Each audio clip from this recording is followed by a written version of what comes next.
Olympic dreams for some American athletes are gone, but for Michigan college football fans, dreams of a trip to the Rose Bowl are just beginning with an incredible day on the field Saturday. News 4's Scott Wahle is standing by live in our newsroom with more on Saturday's exciting games for MSU and U of M. Scott. Nona, right, a mixed bag for our Big Ten teams in their season openers. Michigan won big, but the Spartans didn't quite get the lift they'd been hoping for against Iowa. At Madison, Wisconsin, the Michigan Wolverines blew the Badgers' house down 62-14. Tony Bowles scored 3 times, and I have to tell you, this one was nothing compared with the other 2. I'll show you what I mean in the sports segment. And at East Lansing, the Spartans were tied with Iowa. Final minute, John Langlow a chance to win it for Michigan State, but his field goal attempt was wide. The game ended 10-all, but not before the Hawkeyes teed it up for a chance for victory for Iowa. Complete highlights and reaction from both games in a little bit, plus the rest of the day in sports as well, including more controversy at the boxing venue in Seoul, South Korea. It appears that a very disturbing decision was reached in a fight involving one of the American boxers. I'll tell you all about that in just a few minutes. Okay. No, Bob? Thank you, Scott. Okay. 3 Haitian soldiers are in the custody of the FBI after the men armed with rifles forced their way aboard an American Airlines flight from Port-au-Prince Saturday. They were arrested without incident when the plane landed at Kennedy Airport. An airline spokesperson said the soldiers surrendered their weapons aboard the jetliner after the pilot agreed to fly them to New York. No one was hurt. This morning, it's still not known which hostage in Beirut will be set free, but a clandestine pro-Iranian group is promising to release one of 4 captives being held there. The Islamic Jihad issued a short statement Saturday, saying a hostage would be freed to spur U.S. support for Palestinians in Israeli-occupied territories. Bob? Soviet leader Mikhail Gorbachev continued his high-level house cleaning Saturday, brooming several party leaders and claiming for himself the title of president. The Presidium of the Supreme Soviet voted unanimously to confer the new power on Gorbachev. The Soviet leader had complained that Communist Party old-timers were blocking important economic and social reforms. In Canada, where voters participate in choosing leaders, Prime Minister Brian Mulroney has called a general election for November 21st. Mulroney's Conservative Party holds a slight edge in public opinion polls, and the Prime Minister hopes to win a new mandate, building his re-election campaign around an appeal for an historic Canada-U.S. free trade agreement. If that free trade agreement is approved, one place that will see a boom in traffic is Michigan's Blue Water Bridge, which today marked a half-century of service. News 4's Bob Bennett was there for the birthday celebration. There was lots of pomp and ceremony at the start of this 2-day event. The Blue Water Bridge, which spans the St. Clair River, linking Port Huron with Sarnia, Ontario, is 50 years old this month. The celebration is jointly sponsored by transportation officials in Michigan and Ontario. This bridge is the only bridge owned by 2 different countries, the United States and Canada, any place in the world. This spectator wouldn't have missed the celebration. He's a retired iron worker who worked on the bridge. I guess the biggest thrill I got was the day that we eventually got off the land and went up over those big top cords there and walked out with some cables and things to eventually finish off the bridge. And we were looking down at the water 200 feet below, and it was running one way and you were walking the other. That was a special little thrill. On the surface, this appears to be 2 towns on the Canadian-American border celebrating a milestone, but it's much more than that. This bridge, within 1 hour's drive of Detroit, could soon play a major role in international commerce. Truck traffic is increasing every day on the Blue Water Bridge and will greatly increase if Canada okays the proposed free trade agreement. I think this bridge, if anything, is going to increase in importance. And I think, if anything, we are expecting almost a doubling up of traffic sale within 5 years. And the flow of trade between the 2 countries and the flow of people between the 2 countries, we cannot help but cement a good relationship we had in the past.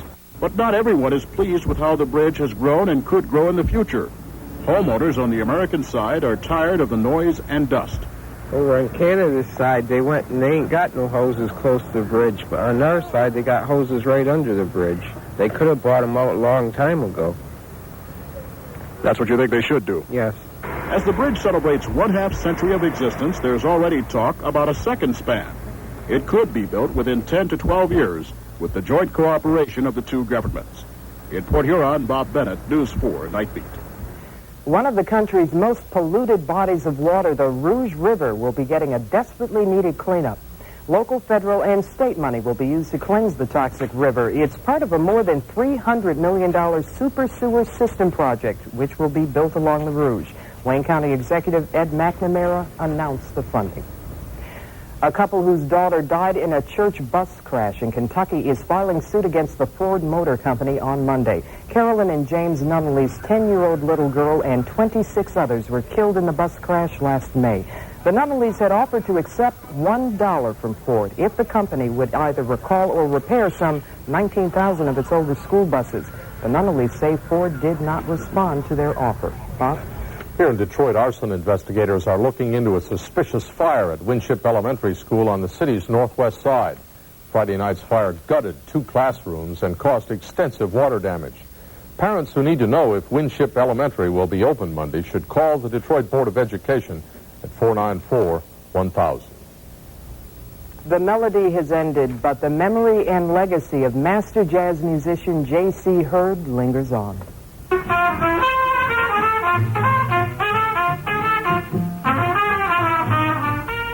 Family, friends, and admirers paid tribute to Hurd Saturday during funeral services for the legendary band leader and drummer. They said it in the language he understood best and helped to perfect, jazz. A friend of the 71-year-old musician said Hurd almost single-handedly kept jazz alive in Detroit and called him the city's extension to the world. Well, he clearly enjoyed his music. Well, still ahead on the Night Beat, Detroit City Council faces more questions about the Chrysler land deal. And more experiments in space as the shuttle Discovery continues its orbit.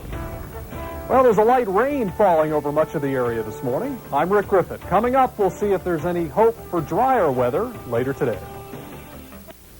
A federal grand jury has subpoenaed the transcripts of secret meetings of the Detroit City Council, where it was decided to spend $42 million for 15 acres of land and old equipment. The Detroit News reports today that the Detroit Strike Force, a special investigating team of the U.S. Justice Department, is seeking all records of council sessions. City Council members tonight refused comment. Nursing recruiters from Metro Detroit and across the nation were in the city Saturday looking for new hires. Practicing nurses and nursing students had more than 5,000 jobs to choose from during the 3-day job fair. The competition for nurses has driven salaries higher, and the fair offered a chance to compare hospital offers. I'm currently a student at Henry Ford Hospital, and I just came to kind of check out what hospitals are paying and the benefits and where they're at, what they're offering. Does it look like there's plenty of openings for nurses? Oh, yeah, there's plenty. Matter of fact, when they find out you have 2.5 years experience, they're like grabbing at your shirt tail. Many hundreds of Detroit area nurses or nursing candidates attended the 3-day recruitment fair held in Detroit's Renaissance Center. President Reagan signed a new appropriations bill Saturday and gave Congress a pat on the back to boot. The reason? For the first time during Reagan's presidency, Congress late Friday finished work on the rest of the government's appropriation bills before the start of the new fiscal year. 2 members of the crew aboard the Space Shuttle Discovery tested emergency equipment Saturday, which was devised in the aftermath of the Challenger disaster. They donned bulky pressure suits that are designed to protect astronauts if a shuttle becomes disabled. The crew also practiced installing a pole that could be used as a kind of firefighter slide to exit from the shuttle. I hope they never have to use that stuff. Still ahead on the Night Beat, an incredible day for Michigan College sports fans. Some memorable moments on day 1 of the Big Ten season. Scott Wahle up next.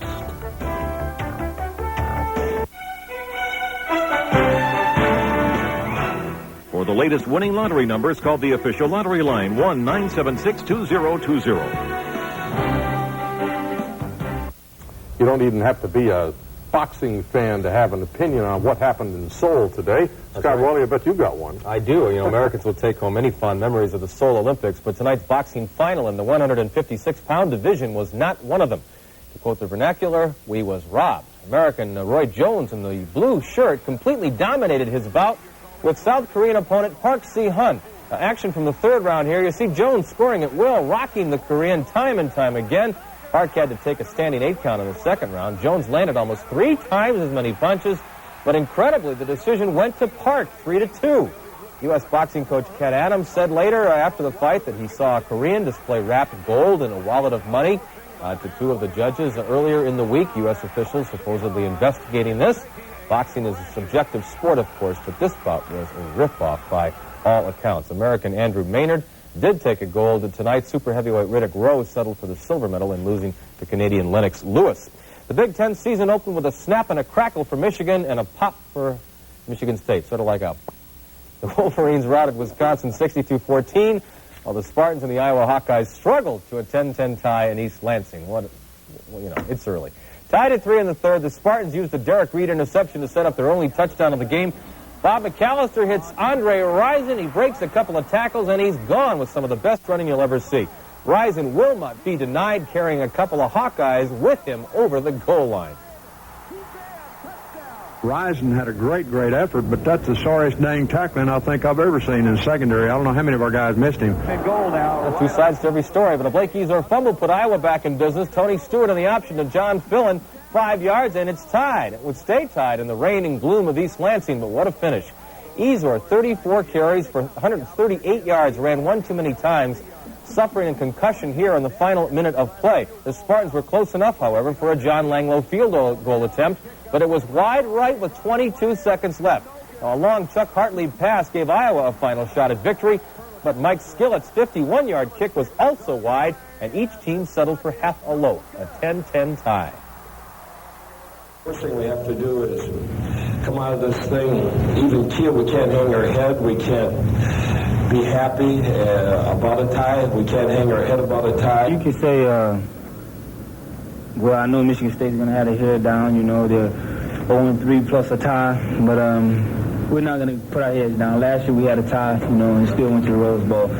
He's right. Next week it's the Spartans and the Michigan Wolverines who opened their conference schedule with an easy win over Wisconsin. Tony Bowles was unbelievable. 179 yards and 3 touchdowns in the first half alone before Bo sat him down with plenty of minutes to go in that half. Here he is on Michigan's first play from scrimmage today. Touchdown, 55 yards in that one. Michigan scored 7 times on the ground, twice through the air. Michael Taylor to Greg McMurtry, 28-0 at this point. And finally, we'll show you Bowles again, and this time he goes 81 yards for his 3rd TD of the game. The junior out of Westland Glen already has 610 yards on the season, and the season is only 4 games old. It was 42-0 at halftime, 62-14 by the time it had ended. We had a few better football players than Wisconsin did out there today. Let's say it like it is. We were favored to win. We should have won, and we won. But we're no. Don't look at us as some awesome power, because we're not. We're just a team that's hustling to get better, and we're like everybody else around here, that anything can happen any week you play. Meanwhile, this is true. The up-and-down Buckeyes were down again today. Case in point, Illinois beat Ohio State at Columbus. At Columbus, 31-12. They almost never lose an opener. The Illini held the Buckeyes to just 38 yards rushing, and they couldn't even punt it away. The snap going through Jeff Goldman's hands, and then he kicked it into the end zone. It was covered by Illinois' Patrick Donnelly for a touchdown. OSU is stunned at home. Indiana, a big winner over Northwestern. Purdue beat Minnesota. Central Michigan opened its conference season against MAC favorite Kent State. And the Chippewas beat the Golden Flashes 31-7. Tailback John Hood scored 3 touchdowns, 2 on the ground, and a 3rd on this 5-yard reception from quarterback Jeff Bender. The Chips improved their overall record to 3-1. Western Michigan beat Bowling Green 37-10. Grand Valley over Wayne State 13-10. That's Grand Valley over Wayne State 13-10. Now, if you listen closely, you can hear whispers of a national championship starting to emanate from the Notre Dame campus. The Irish went to 4-0 tonight with a 42-14 victory over the Stanford Cardinal. Tony Rice completed 11 of 14 passes for 129 yards and a touchdown, and he carried the ball 14 times for 107 yards and 2 touchdowns. The Irish have that option, attack and find form. They're undefeated. Miami a winner. Number 2, UCLA a winner. Number 3, Southern Cal beat Arizona tonight, 38-15. Number 4, Auburn a winner. Number 6, Florida State beat Tulane. Number 7, West Virginia turned it over 6 times but beat Virginia Tech. South Carolina, no problem. Nebraska, no problem. Pennsylvania increased Columbia's magnificent losing streak to 44 Saturday with a 24-10 decision. But the top tilt of the day took place in Worcester, Mass. And how could the networks have missed the Battle of the Polytechnic Institutes? In a lab burner, it was RPI 26, WPI 7. We searched high and low for that one. At the stadium this afternoon, the Tigers spotted the Yankees 5 runs, but came back to beat New York 6-5 and Chet Lemon's 3rd home run in 2 games. But the Brewers beat the A's 8-3, so Detroit and Milwaukee are tied for 2nd place in the East with 1 game left. Tommy John took a no-hitter into the fateful sixth, but with one out, lost it on Tom Brookins' double down the third baseline, and John wouldn't last the inning as the Tigers scored 5 to tie it. Ray Knight's triple off reliever Lee Guterman scored Lemon to make it 5-4. Larry Herndon would follow with a single to bring Knight home with the tying run. Chet Lemon broke the tie in the eighth, hitting the first pitch from reliever Neil Allen into the upper deck in left. That's the view from the bleachers there. His 17th home run, his third off New York pitching this weekend. The Tigers' season ends, well, later on today. Yes, the Tigers and the Yankees, they have a chance to clinch second place. Something to root for. See how it goes. Thanks, Scott. When the Night Beat returns, Rick Griffin tells us whether it will be rain or shine later today.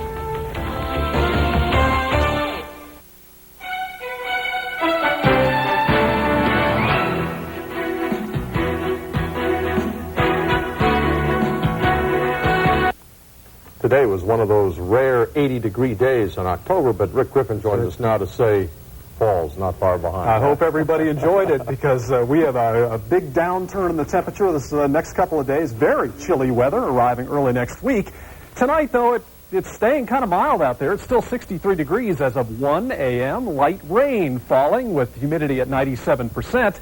The barometer continues to fall to 9.82, and the winds continue out of the south, 16 miles an hour. That's going to change in the next few hours. 80, as Bob mentioned, the high on Saturday. 65 was the early morning low. Here's a look at what's going on around the nation tonight. Lots of wet weather. We're included in that. It stretches down through the Carolinas and Georgia, windy through the north. The west is mostly dry, and that's where the nation's high and low were for Saturday. 16 Gunnison, Colorado, 105 at Palm Springs in California. 65 right now, as I mentioned, 58 up in Muskegon, and it's in the low 50s across the northern part of the state. It's also raining out of doors. Here's a look at Doppler 4 radar on the 50-mile range, and you can see patches of light to moderate rain, mostly in Wayne and Washtenaw County, a few more patches, western Oakland, back through northern Livingston County as well. And there's quite a bit more rain off to the west. As we zoom out to the 100-mile range, it extends back towards Jackson and Hillsdale, and it's moving northeast at about 35. So it's going to be several hours